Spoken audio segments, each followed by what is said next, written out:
At the end, one thing that they did wind up doing with the clickers and the bloater was they glossed them up quite a bit, because with the lighting, which a lot of it's natural lighting because we're outside. And when they first said they wanted to put gloss on, as costume people, we were like, yeah, like, what are we going to do on the costume?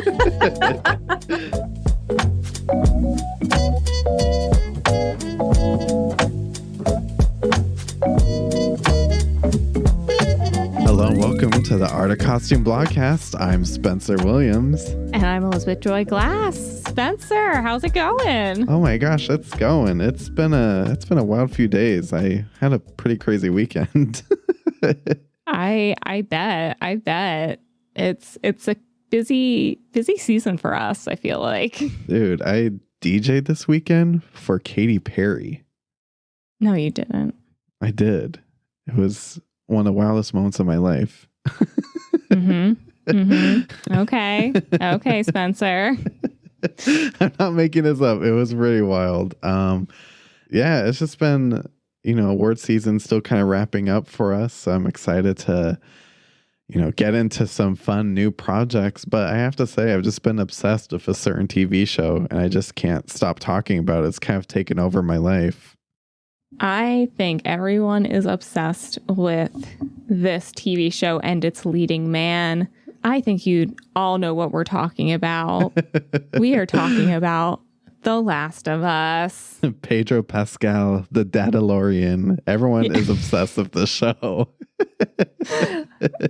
Seriously,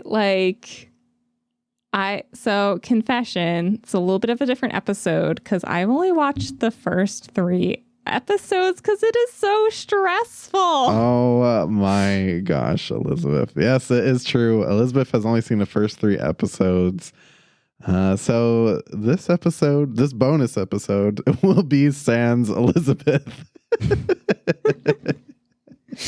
I'm sorry. I already have a lot of stress in my life. I don't need the fictional stress of what sounds like it could become a really real zombie apocalypse.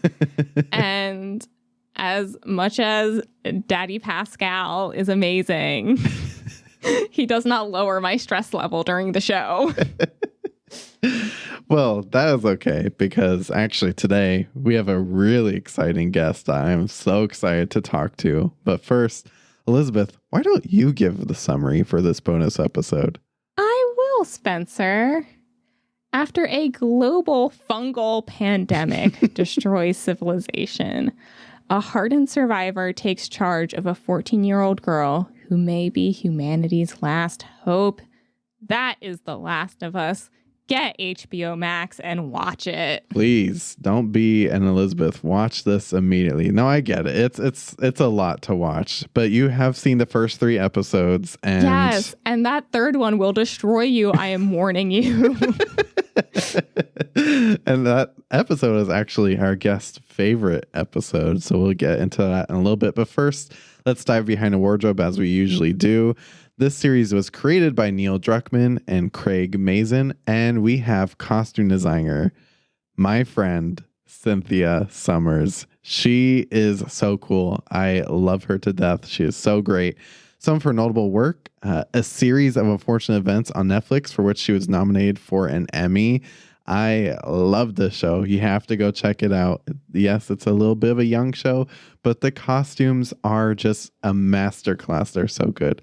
She also designed the costumes for Altered Carbon, Snowpiercer, The Babysitter's Club, and coming up soon, she did the costumes for the new Goosebumps TV series. Ooh. I'm very excited to see that. Did you ever read Goosebumps as a kid? I did not. Of course that fell under the genre of stuff I was not allowed to watch or read. Well, I definitely did, and those books used to keep me up at night. Elizabeth, I'm so excited to watch The Last of Us. Thank you for coming and saying hi, but I think we're going to take a little break, and you will depart ways, and I will be welcoming in our guest. I'm so excited. Yes. Sad to see you go, everybody, have a wonderful episode.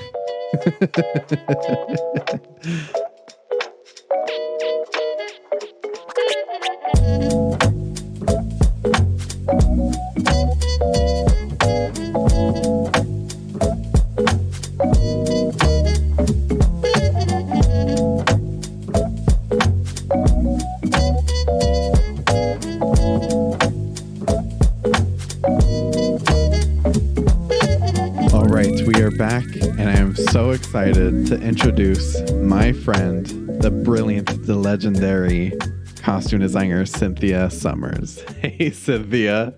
Hi. Thanks for having me here today. I've been trying to talk to you for a while. I know. Yes, it's so funny.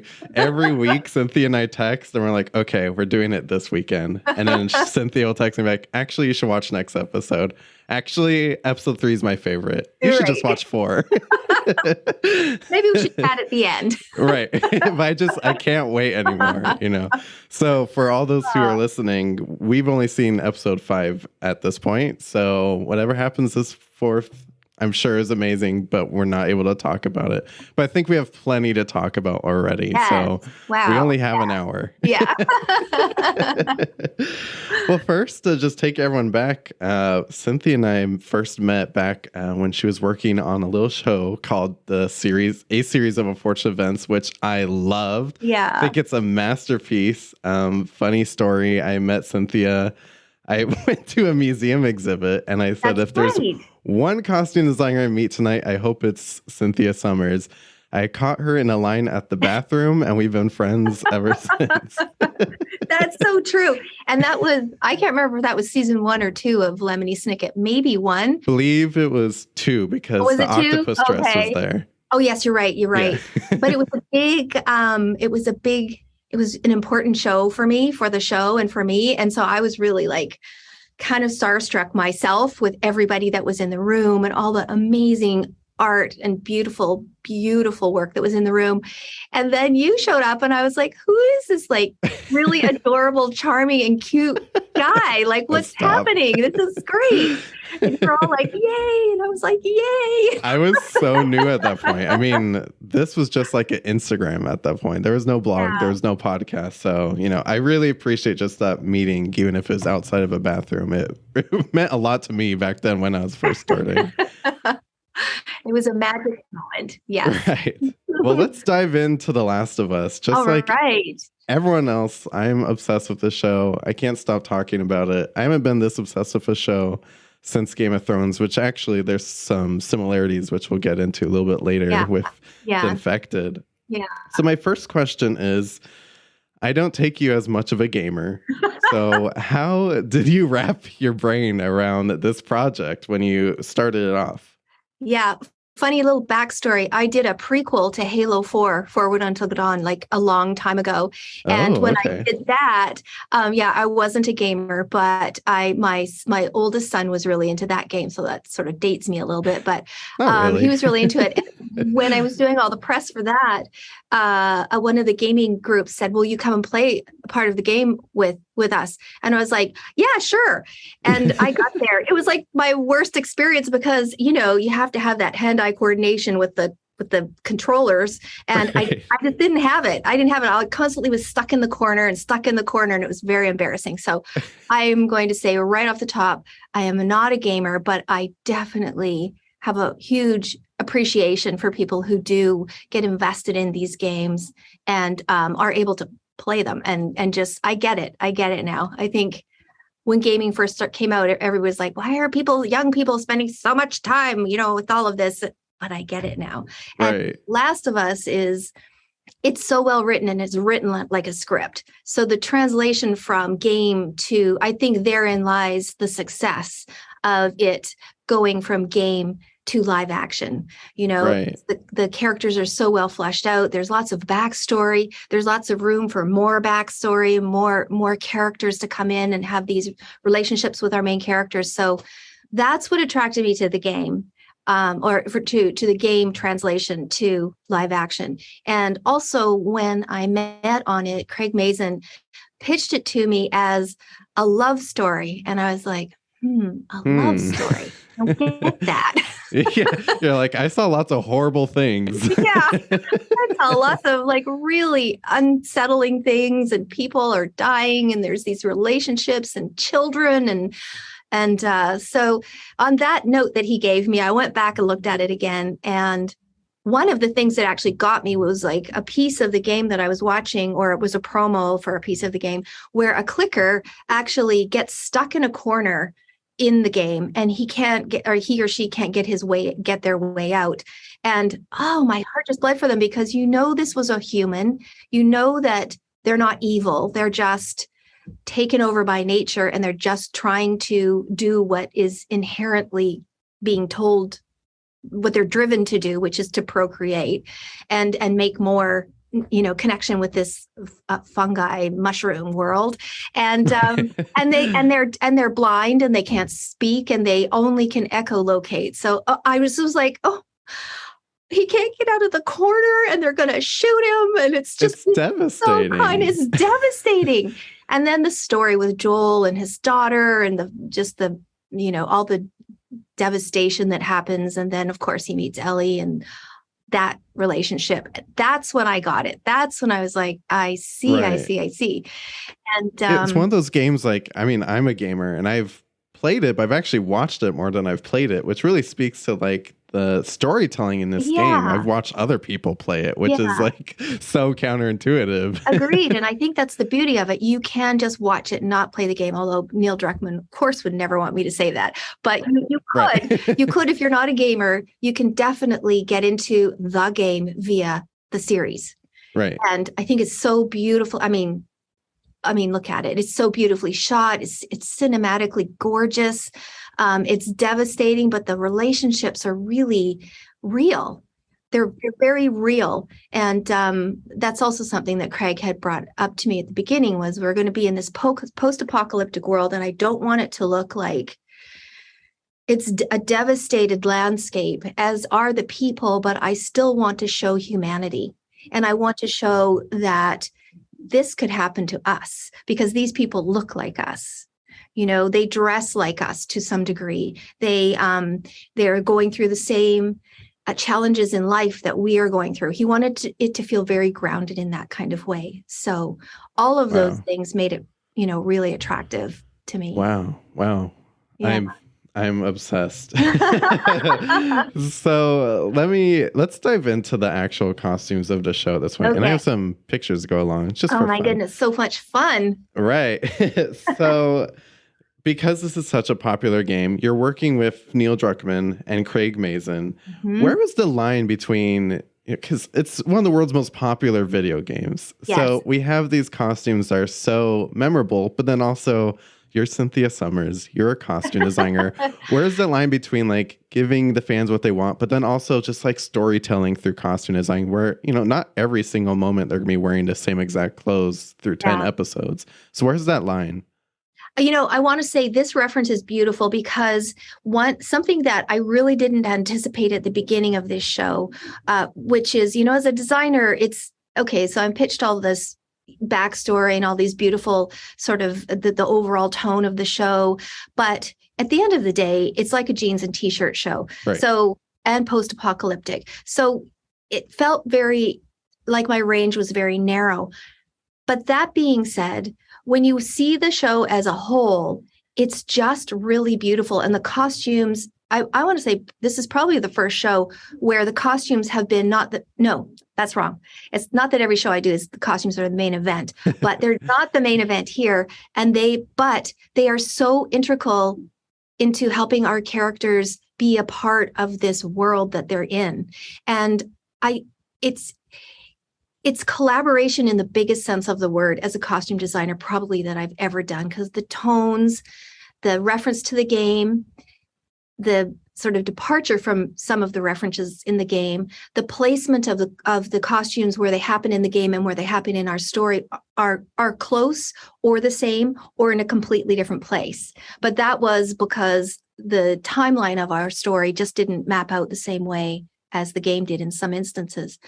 But what was really important was to hit the same note as the big pieces in the game. So Joel's hero look, if you will, after 2003, then to 2023, that, the denim shirt, the jeans, the chore coat, his backpack, and his boots were really, really important.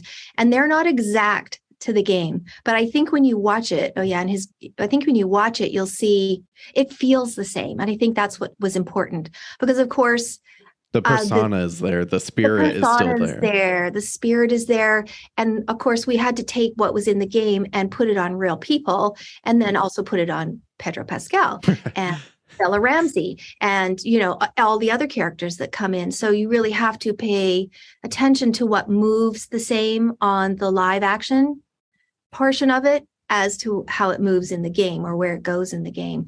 So definitely this outfit that you're showing on Joel, on Pedro, is he's like the man of the hour in this outfit. I have had so much response to, what is this? Where can we get it? Yeah. From press, from gamers, from cosplayers like crazy. And which is really interesting to me because I didn't ever think of it that way. And I perhaps should have, where it's kind of an everyman, rugged, timeless, accessible look. And that's exactly what Craig was after. And so now it's interesting because that's exactly what the fans are after. Right. So everything from certain publications are asking me and, other, and it's fans, as I was saying. It's funny you say that because, we'll get into it later, but I got lots of questions about the flannels. Where can I get that flannel? I was like, where can you get the flannel?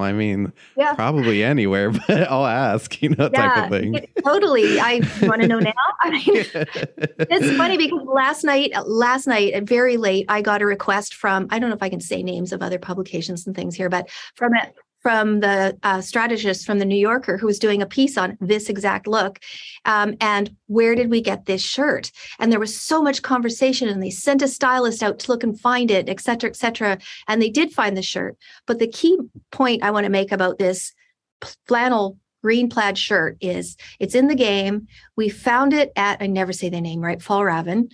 And the plaid was perfect. The color was almost perfect. The drape of it really worked into something we could alter because, we alter everything. But the thing was, everybody, and I've had a lot of questions, it looks the same, but it's not.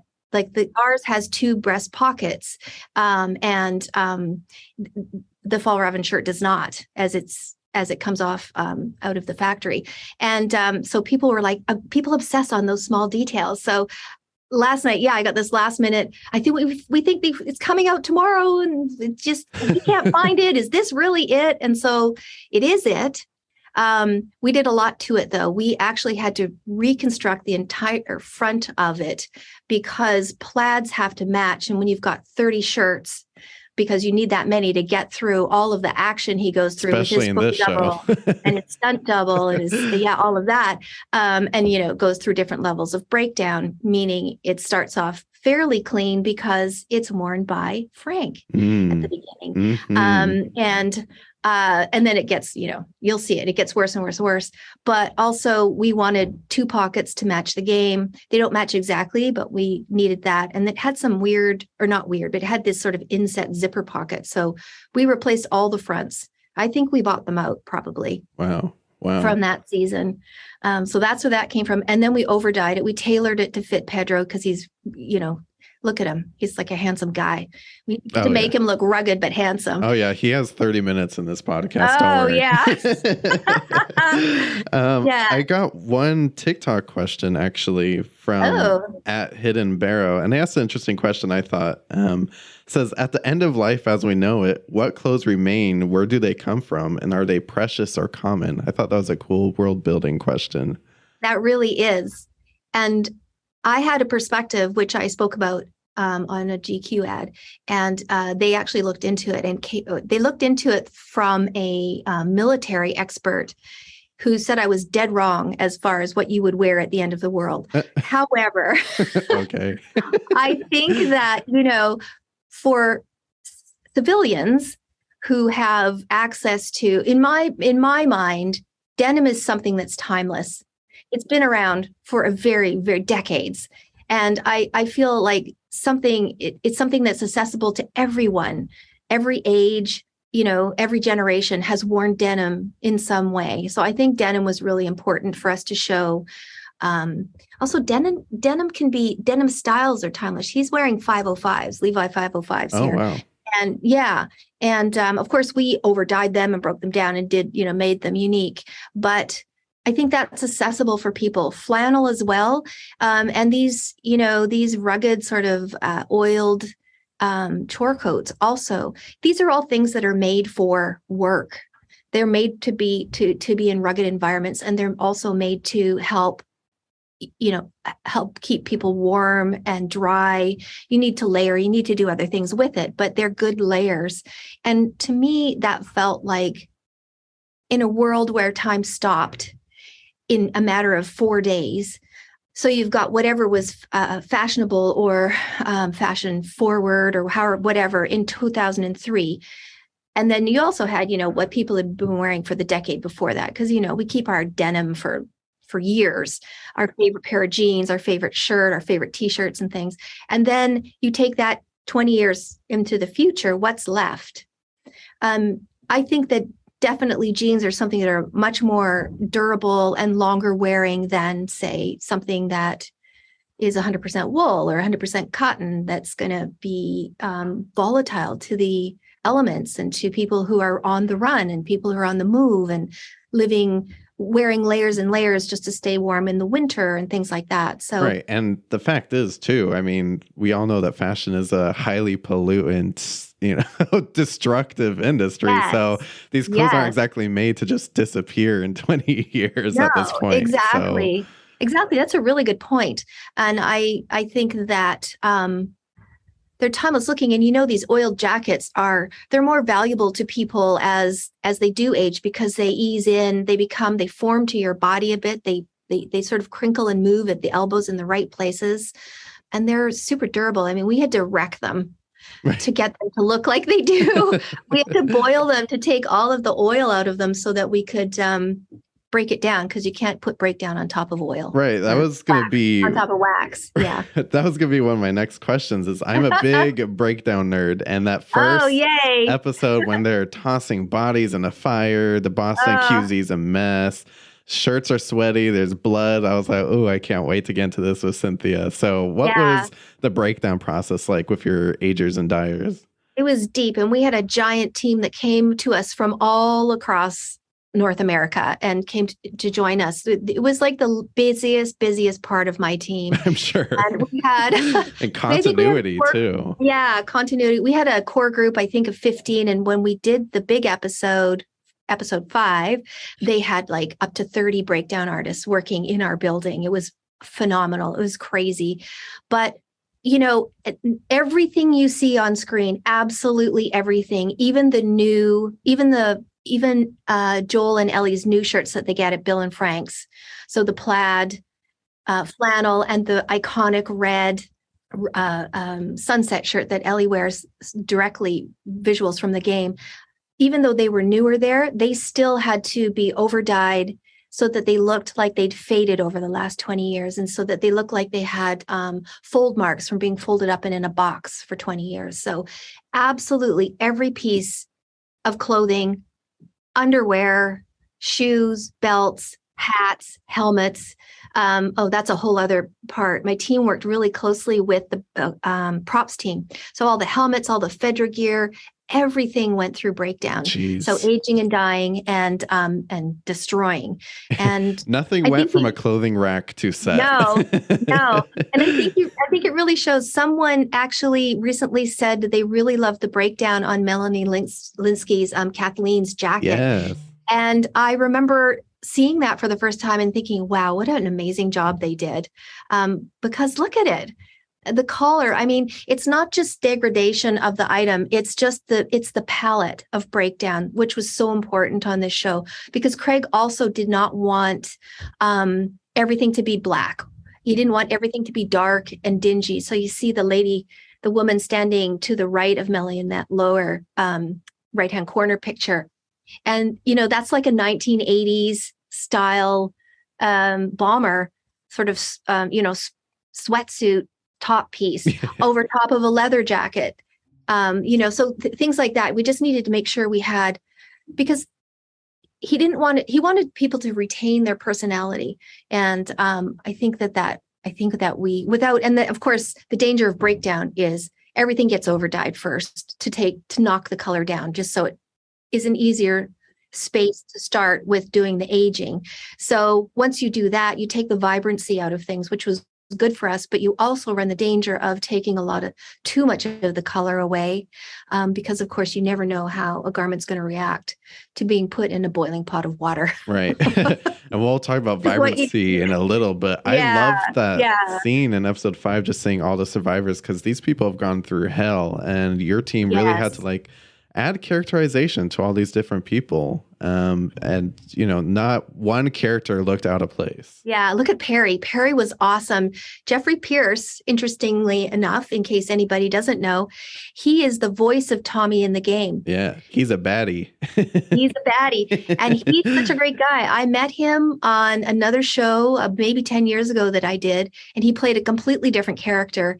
And he loved his jacket so much that character had. When he showed up for his first fitting for The Last of Us, he was wearing it. No way. Stop it. Yeah. And he was like, you remember we worked together? I'm like, of course I remember. He didn't have a beard like this, right. But I remember, and he just kind of stood there in front of me going like this, you know, sort of posing it out. And I was like, oh my gosh, is that the jacket? And he's like, yeah, I wore the jacket just for you. Like, I love that. That is so sweet. And he was incredible in this 2 episodes.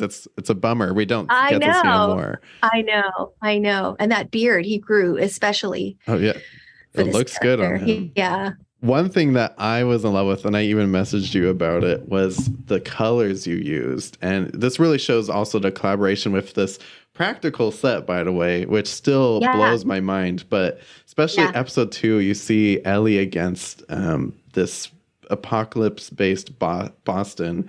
The pinks and the greens and the earth tones. It is stunning. I was just like blown away. Even her backpack, the green and the blue in her backpack. It just works seamlessly together. This is, I guess, to my point where, yes, it's a jeans and t-shirt show, but this is the perfect sort of visual of showing how the costume is important and how it works with the environment so well. And it does stand out, but it doesn't. You know what I mean? It complements everything that they're... And this is Ellie's first time out of the QZ as well. She's never been on grass. Right. Which is wild. Yeah, which is crazy. So yeah, it was really important. Also, these are colors that exist in the game. So this sort of really sort of desaturated... some of it looks a bit cranberry and some of it looks a little bit more burgundy. But these colors exist in the game. And I think it was really important for us to incorporate that, especially in this space where it's her first time venture out into the world and all the newness of it. And that upper left-hand corner picture with the 3 of them, what an amazing group of actors. Oh my gosh. That is an actual overpass that goes from outside of Calgary, the city we were shooting in at for this particular part, actual main artery to the downtown core, which we took over for, I'm not sure how happy the residents were. I was going to say. That entire overpass, and when you see it in the show, even below the overpass, all of those broken cars, that was all practical. That is insane. I'm sure the citizens of Calgary are probably, once they saw it, they're like, okay, fine. You know? But yeah, and it was such a big show for the city of Calgary and the province itself of Alberta that we had so much support, which was great. It was great. There's still a lot of support from them on this. So it's gorgeous. Yeah, that was amazing. That was totally amazing. All these practical sets. And I'll keep telling people, like, the sets really were built to about 40, at least 40 feet tall. All Which the buildings. Is insane. That's insane. Everywhere, all of that Boston Wall, the fallen skyscrapers. I mean, I can't say enough about our John Pano, our production designer. Oh, my goodness, all of the sets just so falls, for me, these sets fall right in line with Lemony Snicket, which were also phenomenal sets. Everything was built, everything. It was more contained in a studio, whereas these, most of them were on location. We took over whole towns to make our towns. I mean, we traveled everywhere. We traveled by jet plane. Wow. The entire crew, because it was faster and more economical. Last of Us Airlines. Yeah. Yes. Yeah. Oh, I love it. Well, while we're in the beginning parts of the show, let's talk about some characters who left us pretty soon, but I felt like had great moments. Nico Parker kills this role. I was blown away. And then halfway through, I remembered the game. I was like, uh-oh. Yes. So I want to talk about Sarah just real quickly. Yeah. Her costume is almost directly from the game, which I thought was a fabulous Easter egg. I just want to give you a moment to talk about this specific costume. Yeah, this one was important because when we're in 2003, we don't have a lot of, what's the right way to put this? We don't have a lot of uniqueness in the costumes for our three main characters, being Joel, Tommy, and Sarah. So, and we didn't, and of course we have mostly, construction workers and neighbors. Right. So this was our moment to really pay homage to the game. And of course, it's the opening. So it was really important. The graphic and the name, Halcyon Drops, actually is something that came directly from Neil Druckmann. His daughter, who was 2 at the time, had named one of her stuffies Halcyon Drops, and he thought that was a good band name. So that's where it came. That's where the origin of the band came from. Yeah. And purple was a color or mauve was a color that was really important at the beginning of the show, because it was a color for our director and producers and Neil of hope. And this is the only time we really see anything kind of beautiful. Like we see normalcy and any kind of beauty. And of course, look at Nico. I mean, my gosh, what a talented and just beautiful human being. The career that she has going forward. I mean, the things she's done in past are amazing, but I just 30 years from now, we're going to be like Nico Parker, totally. Academy Award winning. Yes, absolutely. Both she and Bella, my goodness. But it was really important for us to get this necklace. It's a tooth that I don't know the backstory on this necklace particularly. The shirt for sure, because that shirt was, we built it. So that was from scratch. The graphic came from Naughty Dog, and then we sort of we aged it down and made it look lived in for her. And Nico's tall and lean, so it was important for us to get the right proportions, etc. It's really interesting how much actually goes into making a T-shirt. It can be as painstaking as making a period piece to some degree, and getting the right color. That's why I wanted to ask you about this, because people think costume is like, oh, she probably got that on Amazon. Yeah. Not at all. No, not at all. And, Craig was really specific even about where the sleeves landed on her arm. The same as with Bella with her red T-shirt. So they were really specific. The neckline really reflects the game, the sort of way it fits both the game character and Nico, where it ends, with the waist of her jeans. I mean, everything, all the details were important. Where the graphic ended around her hip there, it was all very important. We opted to not use the second shell necklace, because there's so much action for her, and we just felt like it would be competing with the neckline of the T-shirt too much and be really awkward to watch. That makes so much sense. Yeah. So we just stuck with the little, I want to say it's a shark tooth. And we made the necklaces. I just see amazing artisans working on this show. Super lucky. I love it. And I was so sad to see her go, but I guess it had to happen. Let's take a little break from our heroes and talk a little bit about the infected. I've been dying to talk about this with you. Yes. So it's all practical, like we're talking about, but there's also lots of prosthetics. So where does your role come in with the infected? Just like the clicker at this point. Yeah. So the clickers and the infected had the exact same process, because so basically each infected person, I know it was a huge process, had how much time do you have? 4 fitting. And basically we worked super close, obviously, with Barry Gower and company. Amazing makeup effects team from everybody knows where they're from, like Game of Thrones. And also worked with Craig Mazin on Chernobyl. So that's the connection there. But I mean, if you haven't seen the bloater yet, wait until you see the bloater. And I hope they do sort of post a lot of photos of close-ups on that bloater, because the amount of detailed work in these pieces is incredible. So look at that guy. Oh my gosh. So And that's good. In fact, that's practical. suit. It's practical. Wild. And he had to move, obviously. They all had to crawl out of this pit and then run and fight.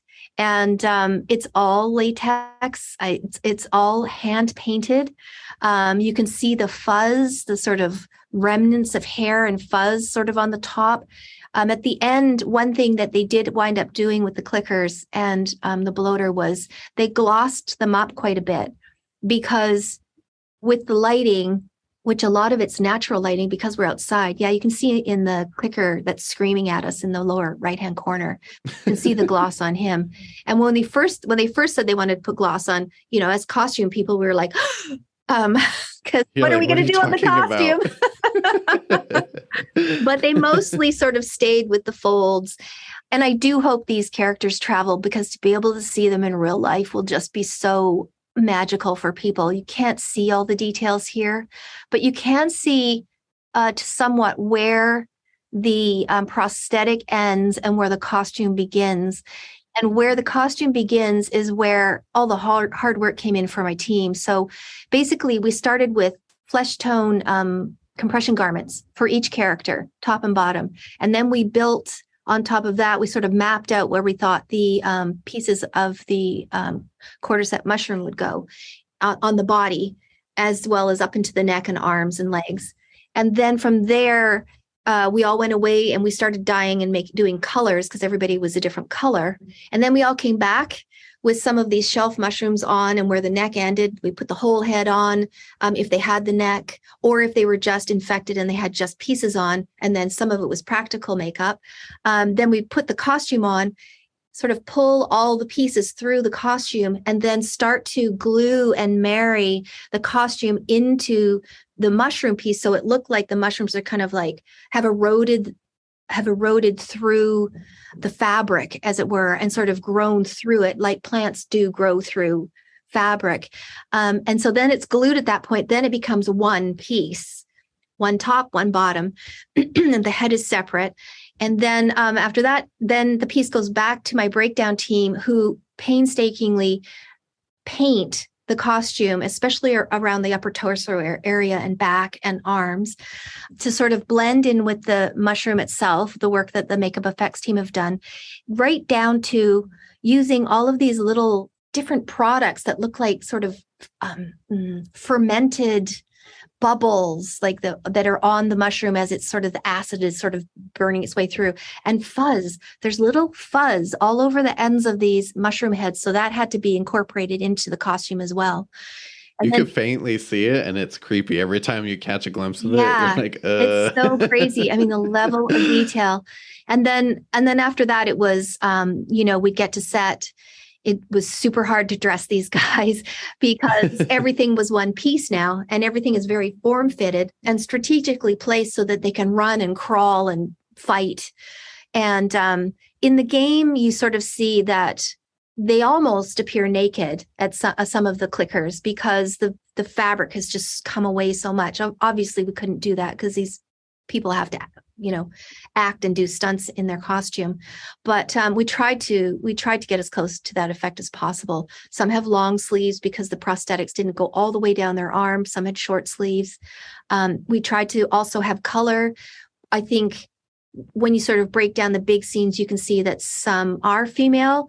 There's going to be a real fun female clicker coming. I cannot wait for her. Of course, we had the child clicker. Oh my gosh, Cynthia, the Blue's Clues shirt. I was real mad at you when I saw that. I paused it and I was like, wait a minute. Because 2003, like, I'm a little bit older at this point. Yeah. But it wasn't that many years before I was watching Blue's Clues. And Blue's Clues has come back around as well. It's something they tried to, repurpose. But our little clicker child, Sky Newton, who is a physical performance artist, she's a contortionist, but she's also a real up-and-coming gymnast. They flew her in, and I am going to post at some point, when I can get it together, photos of her fitting, just amazing because she obviously had to crawl through that vehicle Wild. and run, and she had bare feet. So we had to do the fake bare feet, which is super hard to do and really hard to do on a 9-year-old child. But the Blue's Clues was, I actually asked Craig because I just wanted to make sure I was doing due diligence and there wasn't a real backstory like there was for the Helican Drops shirt. But Craig just said he really wanted it to be apparent that this infection could happen to anybody. No one was exempt. And that it was, he wanted the people to look like everyday people, like you and me, like a kid that's into Blue's Clues, like a kid that's into something else. And so Blue's Clues just seemed like it's such a great graphic, and we got clearance to use it. Oh yeah, So. No, it was perfect. It was as beautiful as it was creepy. I was like, how much longer is in this episode? Because I'm scared now. I mean, and also shout out to Barry Gower. Is that how you pronounce it? Oh, Barry Gower. Yeah, Barry and Sarah Gower, who run, I think that Gower and Company is their production. Right. They're out of London. Did Game of Thrones, and the episode I love called Hard Home. I haven't loved an episode of TV so much since that episode. And then I find out that they basically worked on this episode too. So I was like, okay, I'm obsessed. They worked on the whole show. They were with us for the whole 14 months, both in London, England, and also in Calgary with us. They had a huge team, and they also, for this scene, had to bring special effect makeup artists in from around the world, because to dress one clicker, it takes 2 makeup effects people, 1 makeup person, and 2 costumers. So wow. Yeah. And just a little stat, it says that there were 60 actors and 70 prosthetic artists. That's wild. And then we would just, we had amazing spaces. We were so super fortunate, really supported by HBO on this budgetarily. So we had like a huge warehouse space where they would start at all hours in the night to put these people into the works for their prosthetics and costumes. And it was really something. Is there a role in a costume department where I just get to sit in a corner and just watch you work for 18 months? Because I would like to apply. I mean, I'm obsessed. I mean, for sure. Yeah, for sure. And I want to say minimum wage, that's fine. I mean, we could find work for you to do. And that's the fun part of it. We had a lot of people because we were working so remotely and we needed so many crew. We had a lot of people that were pretty new.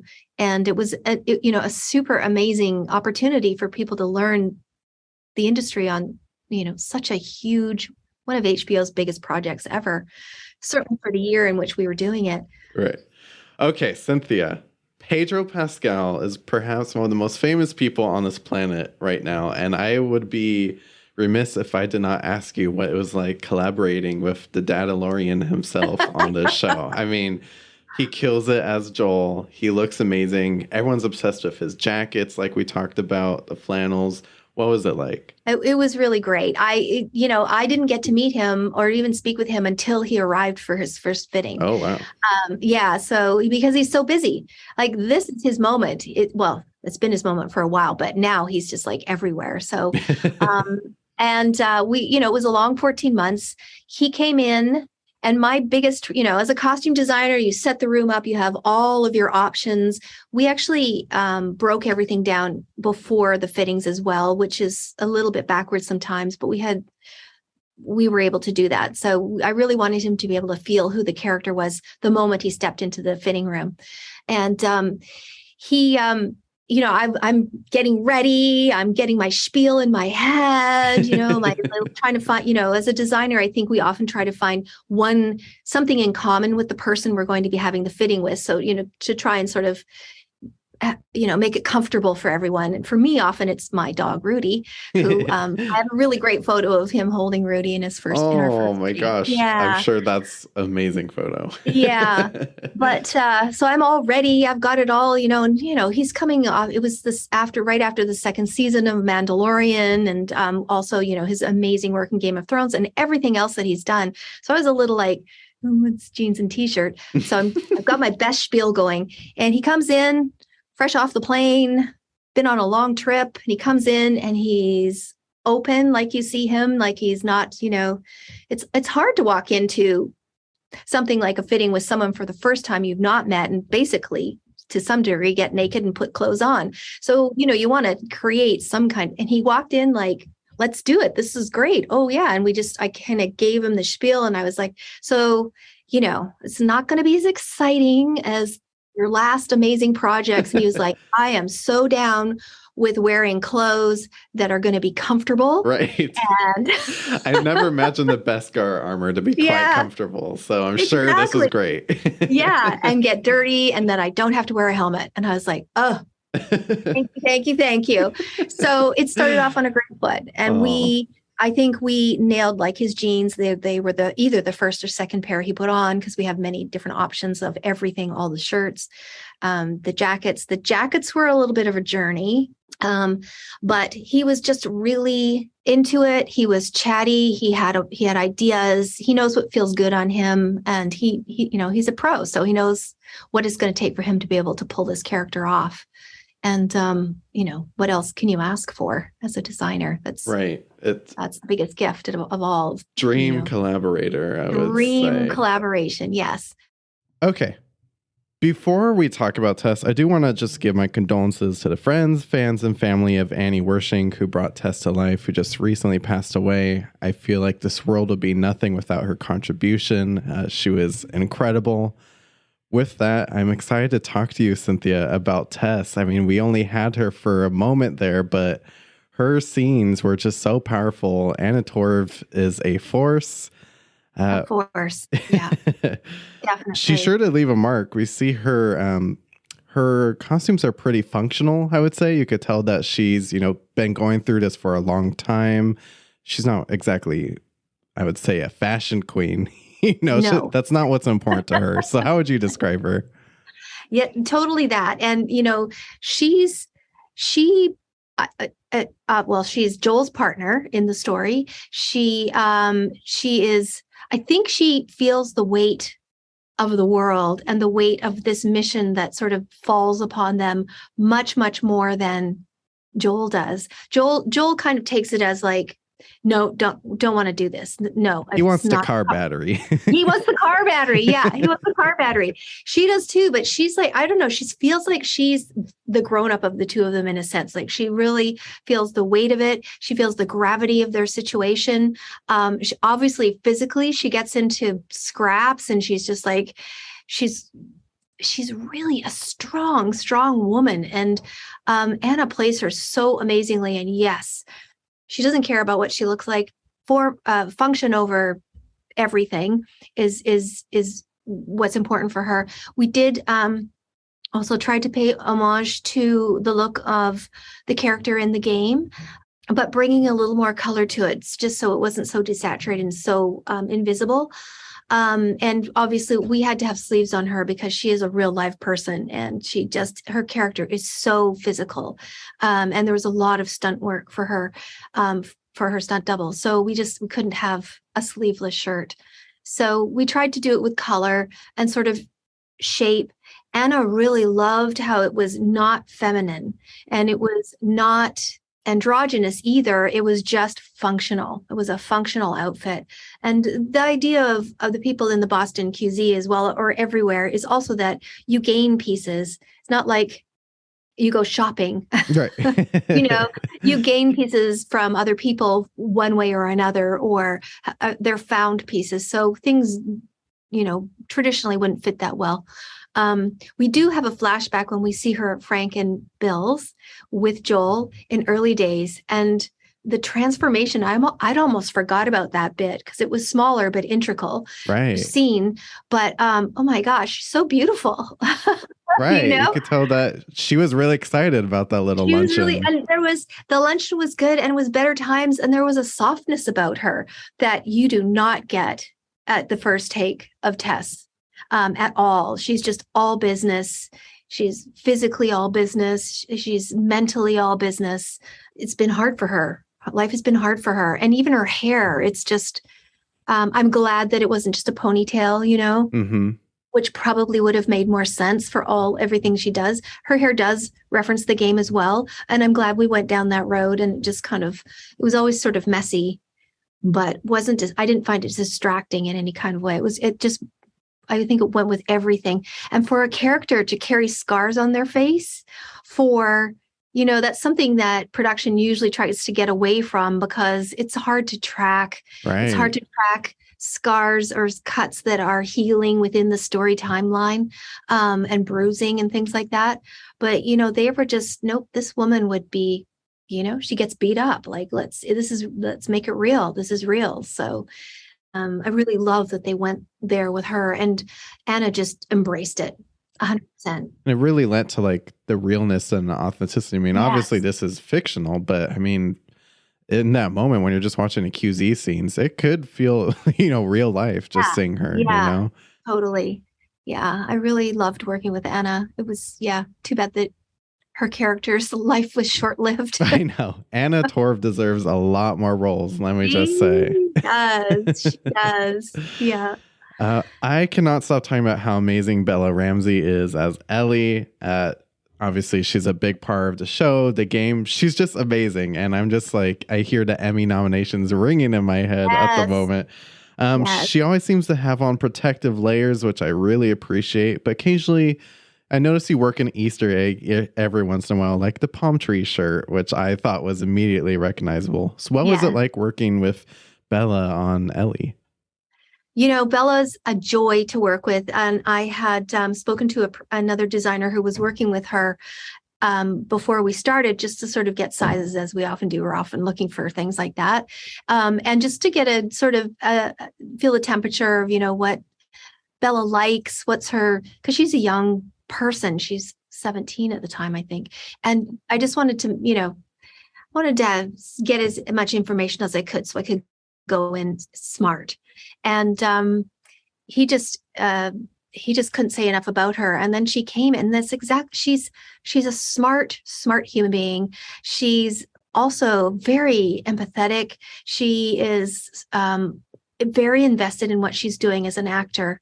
And I think that obviously shows in all of her work, but maybe especially here, because she's embodying this character that's, not wearing period clothing, which she often is. She's in period shows a lot. Shout out Game of Thrones. Yeah, whoop, whoop. yeah. So she's playing an all-American girl, and not in a non-traditional all-American way. So she had a lot to deal with, and a lot to sort of embrace and overcome or create with. And I think she did such an amazing job. And she's got this great sense of comic timing as well. Both she and Pedro do. And I think that's the chemistry with the two of them. They're really hard characters, both of them. So it's really important to have that little bit of lightness on the other side. And she's always needling him. Like, she's always trying to get a smirk, a smile, approval, all sorts of things from him. And so she's always got that like little bit of a, cheekiness about her. And I think she's created this really incredibly well-balanced character. I really do. Yeah, I mean, she's incredible at this role. I'm so happy, honestly, for Bella Ramsey. This is just such a great role. And you're right, like the two of them together, they are such a great pairing. And, I wouldn't say one is more valuable than the other. They just both bring so much energy to the show. And,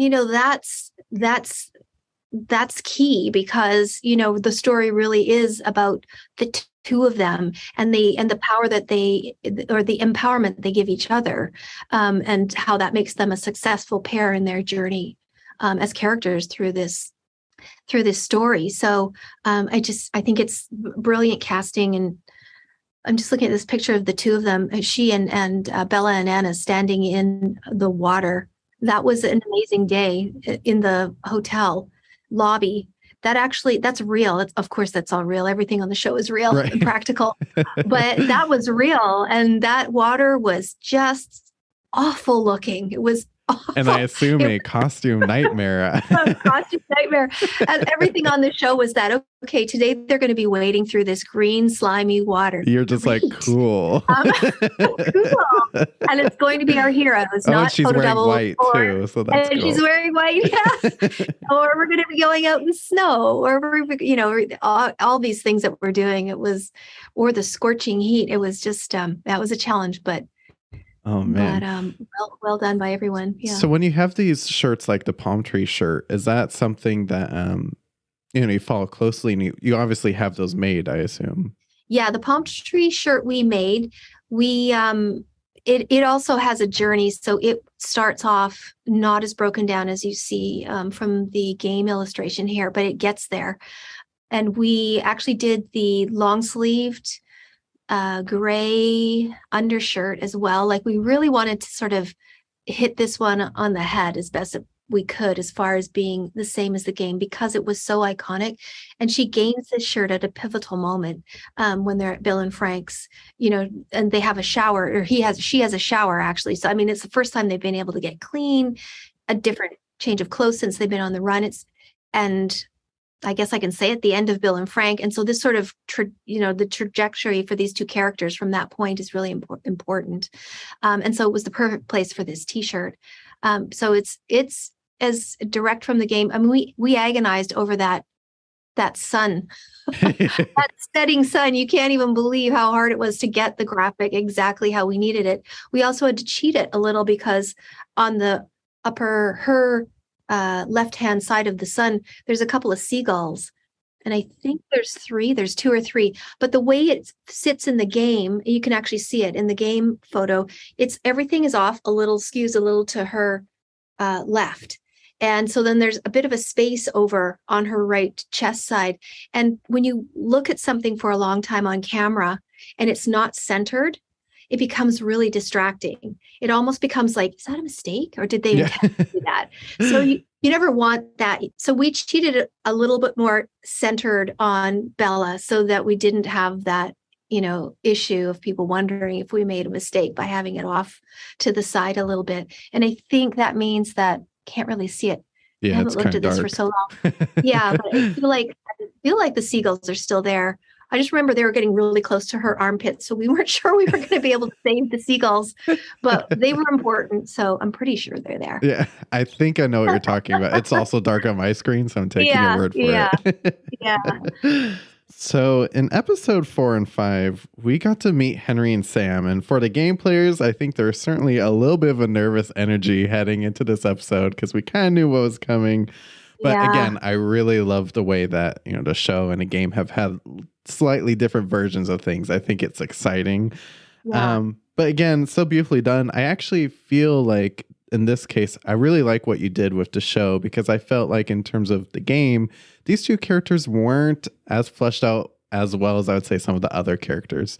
So I appreciate what you did with the costumes. You gave them so much more life. And the colors, I mean, there's a lot of fire in one of these 2 episodes. So I love the glow of their colors against the fire. And also the, the face paint I thought was great. It was brilliant. Yeah. And this was, again, a point that Craig Mazin kept making, is he didn't want to lose people in a colorless situation. He wanted to make sure that there was color in the wardrobe. And you can see from the game, in particular, these 2 characters were drawn very monochromatic and pale. Right. And we're in winter in our story much more than I think it was in the game. I'm not 100% on that, but we were also in winter. So, we had to keep our actors somewhat warm, and they needed to look like they fit in the environment that they were in. So that gave us license to add jackets and shirts. And they actually both have 2 layers on. Yeah, 2 layers on. It, yeah. And I love their jackets because they're a little bit retro feeling, which is kind of fun, and gives us, again, that sort of suspended time frame, that sense of suspended time that we're hopefully living in, even though we know it's 2023. It's kind of cool. Which you mentioned some of the background characters in the Kansas City scenes as well, had like a little bit of an 80s vibe to some of their costumes. So and there's like 80s like Eastern European even sort of vibe. Like there was so much fun stuff. We had one guy in a t-shirt from the Sopranos, and he had this sort of tracksuit, like 80s sort of tracksuit, black, and he totally looked like a mobster. And, things like that kind of, didn't jump out at us, but definitely made some impact if you happen to see them when you're panning through the crowd in this real cool sort of way. But I digress. These two are amazing. And Kevon Woodard, what an amazing young man. They scoured all of America for this guy. They really did, for this child, because he is a deaf actor in real life. And it was his first job. Wow. Yeah. That's About amazing. weight, Carrie. That's crazy. I mean, because the acting is so masterclass. Yeah. And he just, I know Craig was looking for a deaf actor to play this role because the character is, and he wanted to be genuine. He also wanted to represent the demographic or the community. So he wanted to make sure that our actor did like American slang, and in specific African-American slang well.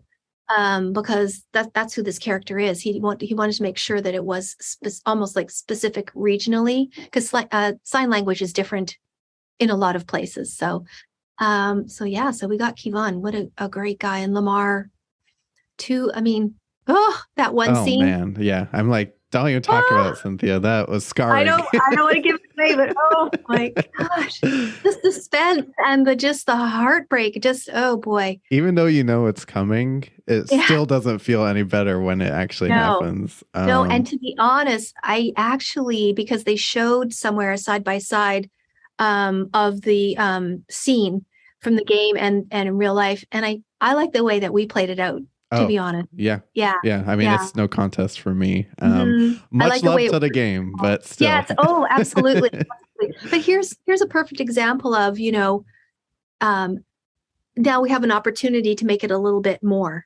Just like they went back and redid the game. They redid season 1 of the game. Just, let's freshen it up and give it just a little bit more. We have the opportunity to do that. And it's still saying the same thing almost exactly, but the sort of mood changed a little, and the I don't know, it was a greater moment for Joel, even, I think, in that interaction with the two of them. Yeah. I want to end with talking about, you text me too, you said look out for episode 3. It's my favorite. And I was like, okay, Cynthia, watched it, and my life was, I think, like most people, my life felt changed after watching this episode. It was brilliant. Of course, we're talking about Long, Long Time, which features Bill and Frank. I love this episode. I'm actually kind of nervous to talk about it because I feel like every time I talk about it, I start crying. So I'm not going to. Tell me about dressing Bill and Frank. So Bill in the game is a pretty fleshed out character, and he's very kind of militant looking because, he's a bunker guy. He's like, everybody left the town or was taken away from his town. It's this beautiful little New England town, and he stayed and he's made it his own. He's a survivalist. So that needed to be reflected in his clothing. And I think that we wanted to honor the game out the game look, but we also didn't want him to be too militant looking. I mean, when we go down into his bunker, we see all of everything on the wall, all the like armament he has on the wall. It's really kind of crazy, and the TVs and the whole thing. And so we decided to sort of give that sort of militant look over to set deck. And as the person, of course, he carries a gun and he's got his bandolero with all the bullets and things like that. But it gave us a place to where he didn't start like so military looking, and then to sort of get softened and sort of a little more approachable looking, of course, being influenced by Frank. We didn't want to have to start like way up here and have to go, end up down here. So we kind of made him a little more utilitarian, I guess, in a way, as opposed to militant. And then, of course, Frank shows up, and Murray Bartlett, what a dream boat to work with. Right. But he came in, and, a lot of his fitting was done in a wheelchair because he winds up in a wheelchair. Oh, wow. And so we actually had one so we could see. Never heard of that before, I have to say. Yeah, well, how are things going to sit? We needed to be able to show that his body was falling apart, and, he was becoming thinner with his ailment, and he was becoming more frail, and the sort of shake we needed to be able to show. So we went with larger pieces of clothing. That's one easy way to sort of make someone look smaller. And then but sitting in a chair, we wanted to make sure like his knees kind of sort of not protruded, but sort of they were more accentuated by his clothing. And he probably would be wearing sweatpants or something soft because it's hard for him to get dressed. No zippers, all of that kind of thing. And the collar of his shirt, as you see in this, looks larger to sort of show that maybe he's lost a lot of weight. Of course, makeup helped a lot, but just what an amazing, again, love story. And I think that we shot all of our episodes out of order as well. So we actually started in Boston. I can't remember when we shot this one. We shot 5 at the very end, but in any case, so you don't really know where everything's going to land when the season's put together in its finality. You have a good idea, but they may move some stories around a little bit.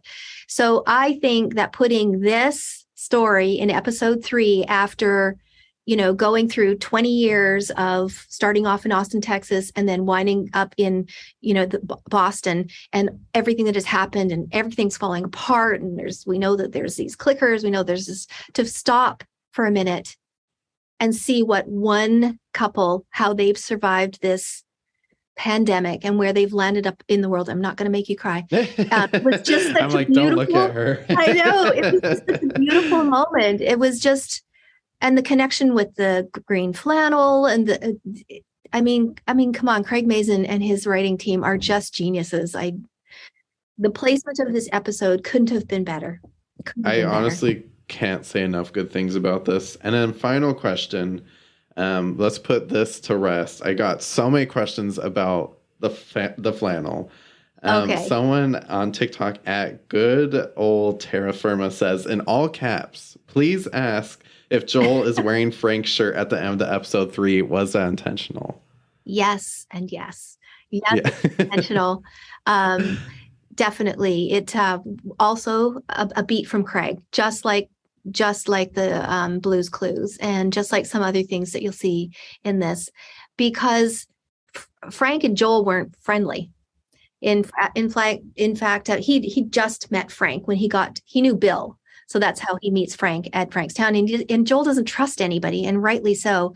But I think it showed the humanity within Joel to make the choice of honoring Frank and Bill by wearing this flannel shirt. That was the final thing that he saw Frank in. And I think that was the motivation of him wearing this shirt. It's Cynthia. It's beautiful. I love it. Try not to cry. Yeah, it was really beautiful. Yeah. Cynthia, I really, truly love your costumes on the show. I think it's genius, and, video game adaptations don't always go well. It's just kind of the thing. And I really feel like this is the first time I feel like I've watched a video game adaptation. Like, there is hope for video game adaptations. I just think such a brilliant job. And I just want to ask you, what did this project mean to you? It's so exciting. Yeah. I think when we all start a project, we have a perceived notion of what it's going to be, how it's going to turn out. Often it doesn't, or it segues in a different direction. And I think that until we were done, I had some space from it, like a month away from production, and started to actually see what the scenes were starting to look like as a whole, with the music, with everything all together. I really had a new appreciation for beauty and simplicity, if you will, and how all of the departments just sort of, you can see how we all work together, and just the beauty of it all. And the adaptation, I think, is brilliant. Obviously, it's doing so well. But I'm very proud of it. I'm very proud of it. And I was a little bit surprised because, like I said earlier, this show is not really about the costume as a standalone feature in any kind of way. It was more about collaboration and creating this beautiful world so we could watch the story and not necessarily, I mean, you're blown away by the scenery and by the sets and maybe by the costumes, but it's really about the whole effect. And I'm very proud of this production for that. I really, really am. And that's right from the storytelling, right from the top on down, and everyone in between. It's beautiful. I mean, it's really beautiful. Mm-hmm. Yeah, as an audience member, I have to say, like, the thing I appreciate about the most, you kind of touched on earlier, is the humanity of it, just the practicality of it. It just, it makes you excited about TV, film, knowing that all this is, practical makeup. It's not a lot of visual effects. It's real sets, real people, real actors, deaf actors. It's incredible. It just makes you excited just about the industry as a whole. And you're a part of that. Your team's a part of that. So yeah. I just have to say, I think what you've done with the show is amazing. I'm so personally happy for you and your team. I just could talk about this forever. I'm so excited, and I really hope that this train keeps going. I hope you get to continue with them, because I just want to keep talking about this until the bitter end. So yes, I do too. I think it's going to be, I mean, Craig Mazin did say somewhere in the press that there is a season 2. It was announced, but that there wouldn't be anything past season 2. Of course, that anything can always change, but for him, the story ends there. And he's a firm believer in not beating a dead horse. He's a firm believer in, this is the story. Let's not milk it, and let's leave it as this beautiful piece of film art, and have people, because it will be accessible to go back and rewatch if you like. So, which I'm already doing so on a weekly basis. Cynthia Summers, I am so happy you got to join. I'm so happy for you. Please come back anytime you have something coming out. I just love talking to you. Thank you. I love talking to you as well. I'm glad we did this. And maybe we should talk again at the end. Yeah. I mean, honestly, I still have like 20 more questions. So yeah, in a couple more weeks, I'll text you. Let's do it.